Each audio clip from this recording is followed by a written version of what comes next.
오늘 하나님께서 우리에게 주시는 말씀은 빌립보서 2장 16절에서 18절 말씀입니다. 빌립보서 2장 16절에서 18절 말씀, 제가 봉독해 드리겠습니다. 생명의 말씀을 밝혀 나의 다름들도 헛되지 아니하고 수고도 헛되지 아니하므로 그리스도의 날에 나로 자랑할 것이 있게 하려 함이라. 만일 우리의 믿음의 재물과 봉사 위에 내가 나를 관제로 드릴지라도 나는 기뻐하고 너희 무리와 함께 기뻐하리니 이와 같이 너희도 기뻐하고 나와 함께 기뻐하라. 아멘. 오늘은 그리스도의 날에 자랑할 것이 있는 성도라는 제목으로 함께 은혜를 나누고자 합니다. 우리가 두 주 전에 이 오늘 본문의 전문맥 가운데서 하나님께서 우리에게 모든 일을 해나갈 때 원망함과 시비가 없게 하라고 했어요.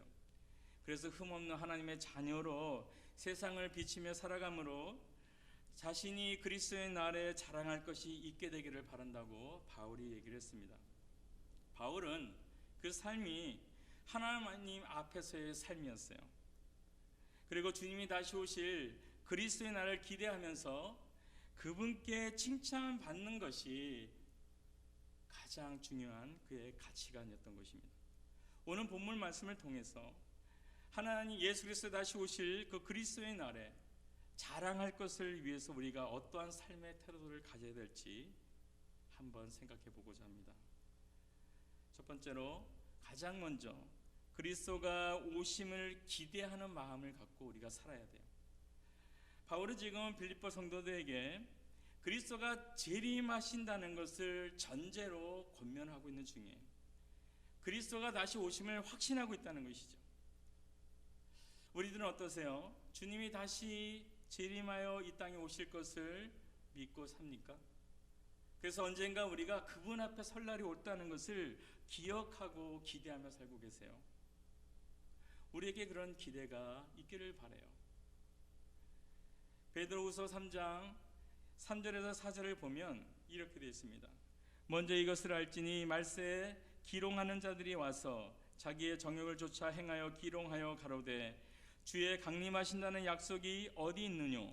조상들이 잔후로부터 만물이 처음 창조할 때와 같이 그냥 있다 하니 하여서 그 당시 사람들이 예수님이 오신다는 약속을 믿고 사는데 오시지 않기 때문에 그 약속이 거짓말이 아니냐고 조롱하는 의미의 말입니다. 너희들 예수님이 오신다고 약속했다면서, 그런데 여전히 아무런 징조도 보이지 않고 변화도 없는데 어떻게 그것을 믿고 사냐고 조롱을 하는 것이에요. 오늘날은 어떻습니까? 그때보다 더 많은 2000년이라는 시간이 지났어요. 지구 멸망에 관한 영화나 소설들은 계속되고 있습니다. 그런데 그러면서도 그 안에 주님이 재림하신다는 것은 믿지 않는 세대로 살고 있어요. 주님이 다시 오시겠다고 말하시던 지가 2000년이 지났는데도 오시지 않자 사람들은 더 이상 하나님의 심판이라는 것을 생각도 안 하고 두려워하지도 않고 그러고 살고 있는 것이에요. 그래서 하나님을 조롱하는 것처럼 더 잔인하고 악한 사건과 일들이 세계 곳곳에서 벌어지고 있어요. 요즘 이 월드 뉴스를 보면은 세계 곳곳에 너무 악한 일들이 벌어지고 있어요. 테러로부터 해서 인권 침해로부터 해서 너무나 많은 일들이 벌어지고 있습니다. 이 모든 것들이 주님의 재림을 두려워하지 않기 때문에 벌어지는 일들 아니겠습니까? 그런데 이런 상황에서 주를 믿는 우리 성도조차도 재림하신다는 것에 대해서 무감각하게 살아간다면, 그래서 주님의 약속을 계속해서 흐릿하게 기억하면서 살아간다면 누가 주님을 이 땅에서 기다리겠습니까? 베드로서 3장 8절에서 9절은 이렇게 되어 있어요. 사랑하는 자들아, 주께는 하루가 1000년 같고 1000년이 하루 같은 이 한 가지를 잊지 말라. 주의 약속은 어떤 이에 더디하다고 생각하는 것 같이 더딘 것이 아니라 오직 너희를 다하여 오래 참으사 아무도 멸망치 않고 다 회개하기에 이르기를 원하시느니라. 이 말의 의미는 뭐예요? 너희가 생각하는 것처럼 늦어지는 것이 아니라는 것이죠. 다만 하나님께서는 많은 사람이 돌아오기를 기다리고 계시는 중이라는 것이에요. 더군다나 주님한테는 하루가 1000년 같고 1000년이 하루 같다 그랬어요. 우리는 2000년까지 지났다고 주님 안 오시나 하지만 주님의 입장에서는 이틀밖에 안 된 것 같은 기간이에요. 이 기간에 아직 오시지 않는 이유가 많은 사람, 주님이 계약한 모든 사람들이 구원받기를 원한다는 것이에요. 언제는 모르지만 주님은 약속대로 반드시 오신다는 것이에요. 그리스도의 날이 언젠가 임한다는 것입니다. 우리는 이것을 기다리며 살아야 돼요. 베드로전서 3장 11절 하반절에 보면 우리들이 어떻게 기다려야 될지가 나와 있어요. 거룩한 행실과 경건함으로 하나님의 날이 임하기를 바라고 간절히 사모하라. 기억도 잘 못하고 사는 것 같은데 그날을 사모하면서 기다리라고 지금 성경에서는 얘기했어요. 왜 그날을 간절히 사모해야 되는지 이스라엘의 결혼식을 살펴보면 우리가 좀 더 이해가 쉬울 거예요. 이스라엘 결혼이래요. 결혼 상대를 부모가 정해주면, 그래서 그들이 마음에 합하면 이들은 정혼식을 갖습니다. 오늘날로 말하면 약혼식이죠. 근데 오늘날의 그 약혼식보다 훨씬 강한 거예요. 같이 살고 있지는 않지만 결혼한 것과 동일한 무게의 정혼식이에요. 이렇게 정혼식을 한 다음에 신랑이 하는 일이 뭐냐면 보통 1년 아니면 좀 더 길어지는데 아버지와 함께 이 결혼해서 살 신방을 예비합니다. 집을 짓는 것이에요. 그리고 결혼 지참금을 준비합니다. 그래서 이것이 걸리는데 보통 대략 1년 정도 걸리는데 언제 결혼식을 할 건가는 아버지가 결정한다는 것이에요. 아들 이가 준비가 다 됐으니 이제 가서 신부를 데려오라, 이 결정은 아버지가 한다는 것이에요. 그때까지 열심히 준비하고 계획하는 것입니다. 그러면 이렇게 신랑이 집과 지참금을 준비하고 있을 때 신부가 해야 될 일은 무엇입니까? 신부도 살림을 배우고 그리고 자신을 깨끗하게 단정을 해야 돼요. 근데 성경에서 말하는데 가장 중요한 건 뭐냐면은 유대인들은 그 마음을 정결하게 하는 것을 중요하게 여겼어요. 무슨 얘기예요? 정혼을 했기 때문에 더 이상 이 남자 저 남자 기웃거리지 않고 정결한 마음으로 남편 된 신랑을 준비하는 기간이라는 것이에요. 기다리면서 경건하고 순결하게 준비해야 되겠죠. 주를 믿는 주의 성도들은 성경에서는 이 교회가 예수님의 신부라고 말하고 있습니다. 요한복음 14장을 보면 주님은 돌아가시기 전에 마지막 유월절 식사를 제자들과 하시면서 이렇게 말씀하셨어요. 내 아버지 집에 거할 것이 많도다. 그렇지 않으면 너에게 일렀으리라. 내가 너희를 위하여 처소를 예비하러 가노니 가서 너희를 위하여 처소를 예비하면 내가 와서 너희를 내게로 영접하여 나 있는 곳에 너희도 있게 하리라. 그리고 마태복음 24장 36절에는 그러나 그날과 그때는 아무도 모르나니 하늘의 천사들도 아들도 모르고 오직 아버지만 아느니라. 스토리가 비슷하지 않아요? 주를 믿는 성도인 우리들을 위해서 처소를 예비하러 주님은 아버지께로 돌아갔습니다. 그리고 그 준비를 계속 하고 계시는 거예요. 기다리고 계신 것이죠. 그리고 하나님 아버지가 정해주신 그 날에 아버지께서 이제 재림하여서 내려가서 네 신부를 취하라는 그 날을 기다리면서 있다는 것이에요. 그러기에 신부가 신랑을 사모하면서 간절히 기다리는 것처럼 우리 성도는 주님을 간절히 기대하고 사모해야 된다는 것이에요. 사도 바울은 하나님의 흠없는 자녀로 세상에 빛 비추는 자로 주님 앞에 경건히 서기 위해서 기다리라고 했고, 베드로는 이처럼 이것을 위해서 거룩한 행실과 경건함으로 주님을 맞이할 준비를 하라고 맞이하면서 기다리라는 것이에요. 심판을 받을까 두려워하고 흠이 없이 행실과 경건한 삶을 살기보다는 두려워하고 무서워하고 혹시라도 나의 죄 때문에 하나님한테 많은 문책을 당할까봐 두려운 마음으로 우리가 할 수 없이 여기서 주님께서 기뻐하는 삶을 사는 것이 아니라 아름다운 혼인식을 기대하기 때문에, 그래서 그분이 너무나 좋기 때문에 간절히 사모하는 마음으로 기다리는 것이 더 중요한 것입니다. 바라기는 주님이 이 땅에 오신다는 한 약속을 기억하고 믿고 간절히 사모함으로 기다릴 수 있는, 그래서 잘 준비해서 주님이 왔을 때, 신랑 되시는 우리 주님이 왔을 때 칭찬을 받을 수 있는 우리 모두가 되길 바라겠습니다. 두 번째로, 그리스도 날에 무엇을 자랑해야 할까를 알아야 돼요. 그것을 준비해야 되는 것이죠. 오늘 본문 16절을 보면 바울은 그의 주님과 함께 달리는 다름질, 그리고 그가 했던 모든 수고들, 이런 것이 헛되지 않아서 주님이 이 땅에 오신 그날에 그분 앞에 자랑할 수 있게 됐다고 지금 이야기를 하고 있어요. 여기서 바울이 자랑하고자 하는 바가 무엇입니까? 오늘 본문과 그리고 앞문맥을 보면 12절부터 15절을 대해서 우리가 알 수 있는 것은, 빌립보 교회의 성도들이 하나님의 백성으로 흠없이 살아갈 때, 그들이 끝까지 주님을 신뢰하고 말씀을 붙잡고 살아가는 모습이 있다면 이것 때문에 내가 주님께 칭찬받을 거라고 얘기하고 있어요. 자랑거리가 바로 이거라는 것이에요. 보통 우리가 사람들한테 너 자랑거리가 뭐냐 하고 질문을 받으면 생각을 뭐합니까? 자기가 가지고 있는 거 생각하죠. 내가 소유하고 있는 멋진 것, 아니면 내가 소유한 학위, 아니면 명예, 물질, 아니면 정말 좋은 배우자, 아니면 자신이 살면서 한 업적, 이런 거를 가지고 자랑하려고 들 거예요. 그런데 오늘 바울은 이런 상식적인 자랑을 하려는 게 아니고요, 뭔가 다른 자랑을 지금 하려고 하고 있어요. 자신이 복음을 전하고 말씀으로 양육한 빌립보 성도들이 하나님 앞에서 흠없이 자라가고 빛을 비춰주는 그런 삶을 살아가는 것을, 이것을 자랑하고 싶다는 것이에요. 사실 바울이 본인이 행한 것만 가지고 자랑한다면 얼마나 할 자랑이 많겠습니까?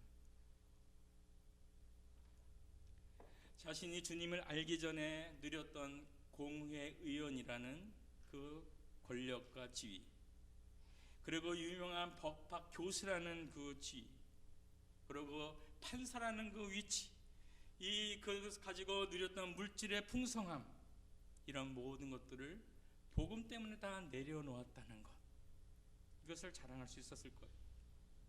그뿐입니까?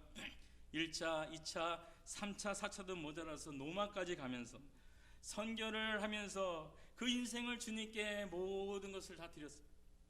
여러 개척교회를 세웠죠. 이 지역 저 지역에 많이 생겼습니다.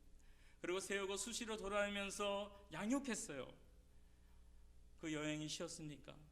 3번의 파선이 있었고, 죽도록 돌에 맞아서 성 밖으로 던져진 적도 있었고, 매를 맞는데 39대에 해당하는 그 매를 35번이나 맞은 분도 있고, 굶기도 많이 굶었고, 강도도 만났고, 이런 삶 가운데서도 끝까지 자기 인생의 물질과 시간과 모든 것을 주님을 위해서 내가 드렸습니다.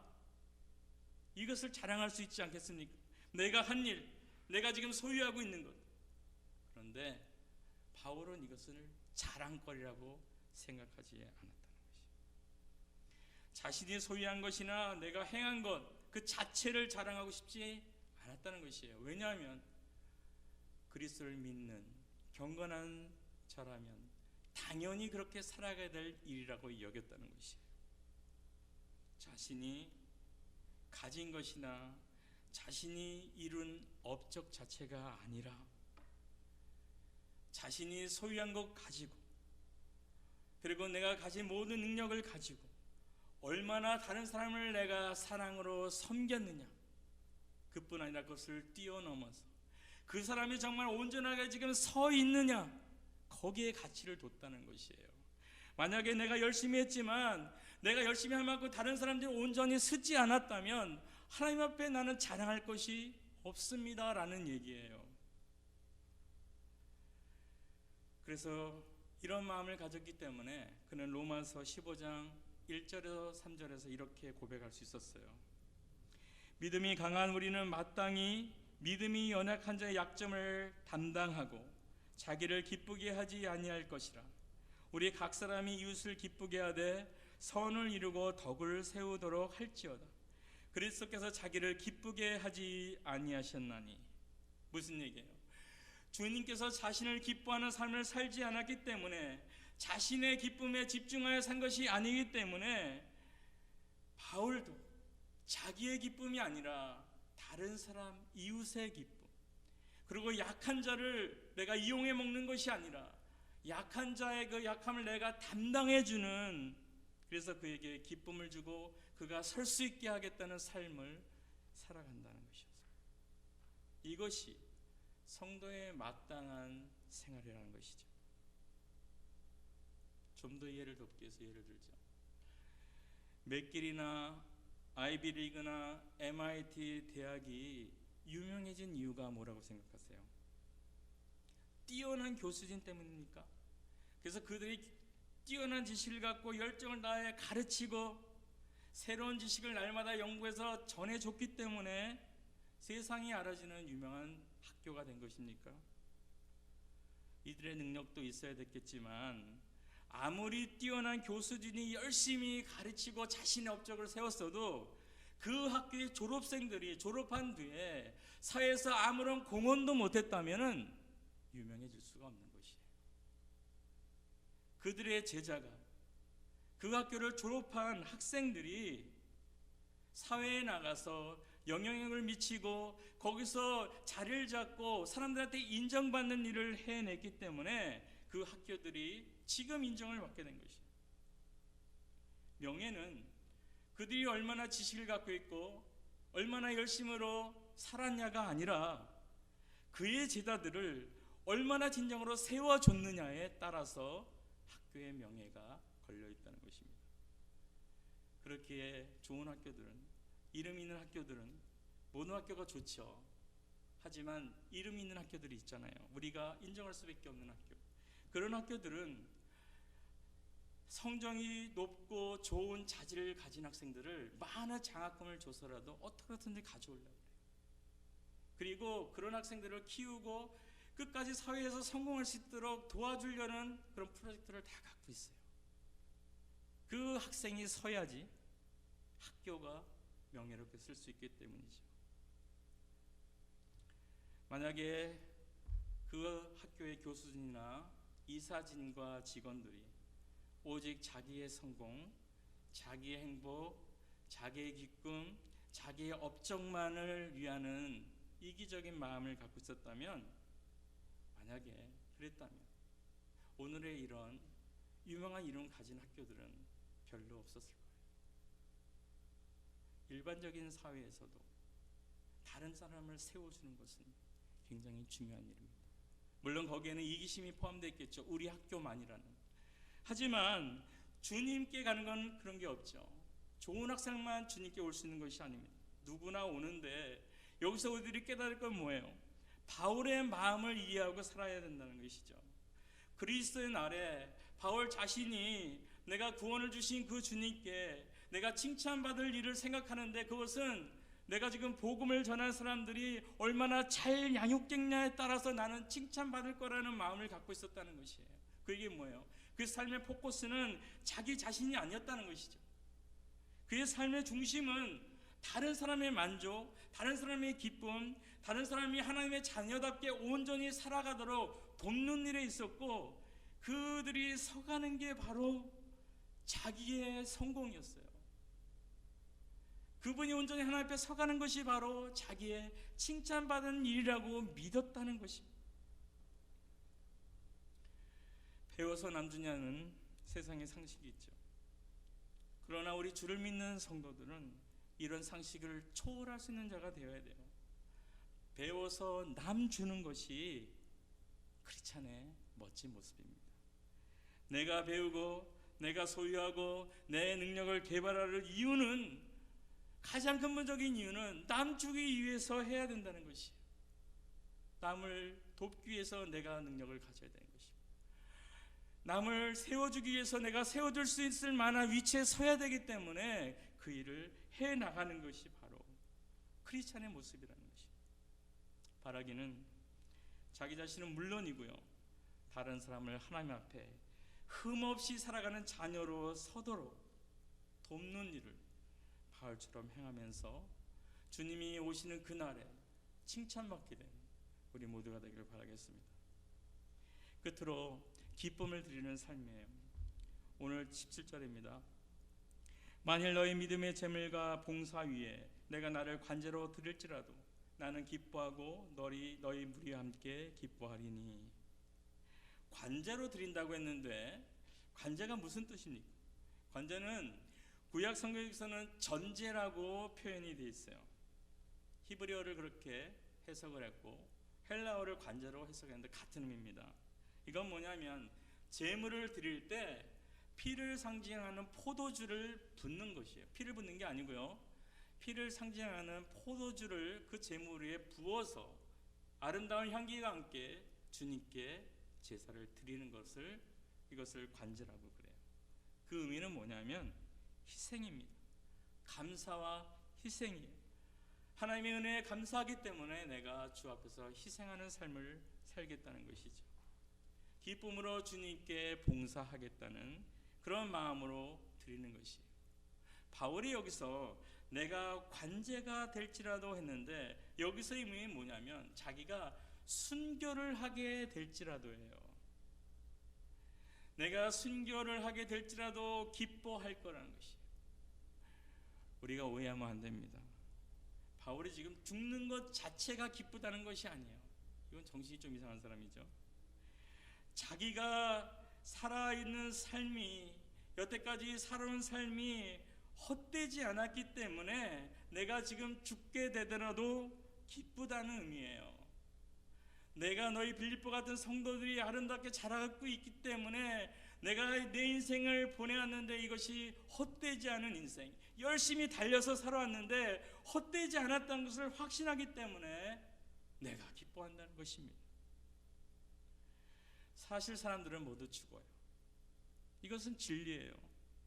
단지 지금 젊기 때문에 죽음이라는 것을 생각하지도 않고 마치 나에게 없을 것처럼 살아가지만 우리들의 경험과 상식으로 죽음은 누구에게나 오는 것이에요. 그런데 중요한 것은 우리가 어떻게 죽느냐, 비참하게 죽느냐 아니면 편안하게 죽느냐, 그 문제가 아니고요, 과연 여태까지 내가 죽기 전에 해온 일이 헛된 일이냐 아니냐가 정말 이 죽음을 기쁨으로 맞이할 수 있느냐 그렇지 못하느냐의 차이가 있다는 것이에요.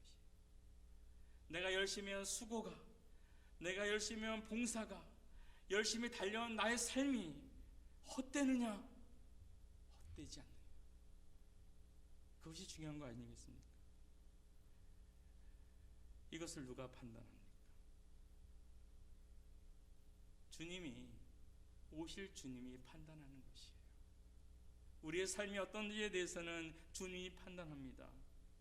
내가 부자가 되어서 권력을 마음껏 휘둘렀느냐, 아니면 박사학위를 몇 개를 갖고 있느냐, 자격증을 많이 갖고 있느냐, 내가 물질적으로 풍성하게 살았느냐, 그거로 주님께서 심판할 것 같지는 않아요.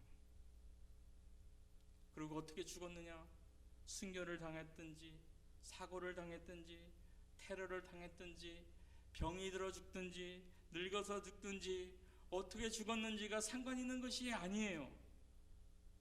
중요한 것은 내가 어떻게 살아왔느냐, 내가 주님 앞에 어떻게 살아왔느냐, 주님의 자녀답게, 주님 앞에 신부답게 정결하게 주님 앞에 섰을 때 자랑할 만한 그런 삶을 살아왔느냐가 우리 앞에 다가온 죽음 앞에서 기쁨으로 맞이할 수 있느냐, 아니면 통곡하고 애곡하고 아쉬워하고 떠나지 못해서 막 어쩔 줄 모르는 그런 모습으로 맞이하는 차이가 있게 되는 것입니다.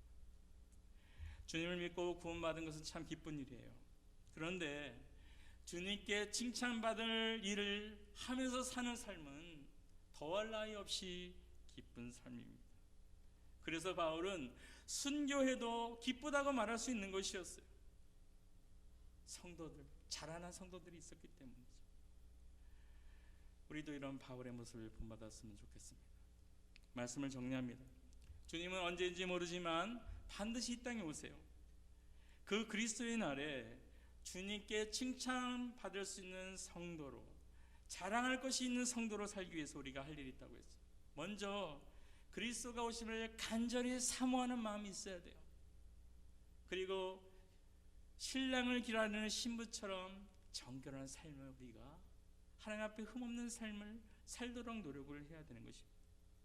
그리고 주님 앞에서 무엇을 자랑할지를 생각하면서 살아야 돼요. 우리의 삶의 초점이 내가 아니라 다른 사람에게 향할 수 있어야 돼요.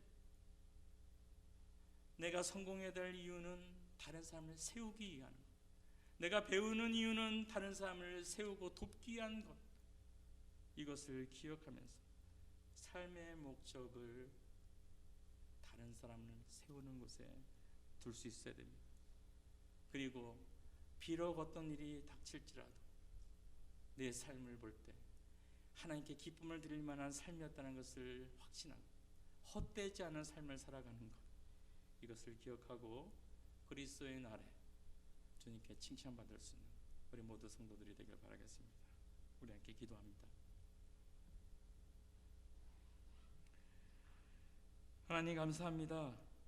오늘도 말씀을 통해서 바울이 그리스도의 날에 자랑할 것이 있는 성도가 되기를 원하는 모습을 보았습니다.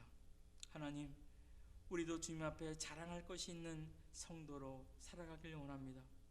주님께서 오신다는 것을 잊어버리지 않고 기억하면서 신부가 신랑을 고대하면서 기다리는 것처럼 사모하는 마음으로 우리 자신을 돌보고 경건히 살아가고, 하나님, 다른 사람을 세우기 위해서 주님께서 이 땅에 오신 것처럼, 또 바울이 다른 사람을 세우는 삶을 산 것처럼 우리의 삶 가운데서도 나 중심이 아니라 다른 사람을 돕고 세우기 위한 중심으로 살아감으로 아름다운 일을 이루어갈 수 있는 저희들이 될 수 있도록 도와주시고, 또 하나님, 우리가 비록 희생을 하고 손해를 보는 일을 당할지라도 그리스도를 생각하면서 우리가 헛되지 않은 삶을 살고 있다는 것을 기억하면서 그 가운데서 기뻐하면서 주님을 기다릴 수 있는 우리 모두가 될 수 있도록 붙잡아 주시옵소서. 우리 주 예수님의 이름으로 기도드립니다. 아멘.